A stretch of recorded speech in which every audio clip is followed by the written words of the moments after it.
అస్సలాము అలైకుం. ఈరోజు మా ఇంట్లో మునక్కాయ, క్యారెట్, ఉల్లగడ్డ సాంబారు.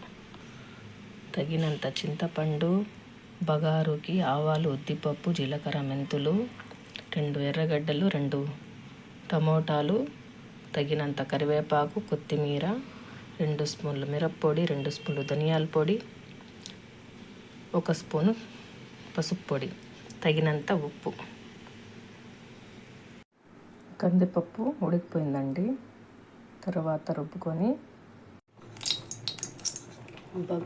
బగారుకి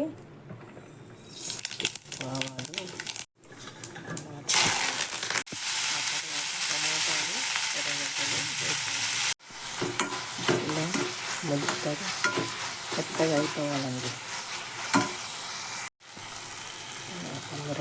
ఆ తర్వాత మిరప్పొడి, ధనియాల పొడి, పసుపు పొడి వేసేయాలండి. ఆ తర్వాత తగినంత ఉప్పు. ఆ తర్వాత కూరగాయలన్నీ వేసేయాలి. అలాగే మెత్తగా పోయినాక పప్పు వేసి అలాగే మెత్తగా నీళ్ళు వేసేయాలి.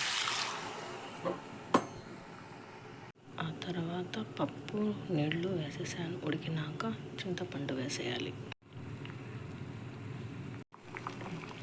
చింతపండు, కొత్తిమీర, గార్నిష్. సాంబార్ రెడీ అయిపోయిందండి. చూడండి. ఆ తర్వాత కూరగాయలన్నీ ఉడికిపోయినాయి. సాంబార్ రెడీ అయిపోయిందండి. నేను చేసిన సాంబార్ మీకు కూడా నచ్చిందంటే నాకు సబ్స్క్రైబ్ చేయండి ప్లీజ్.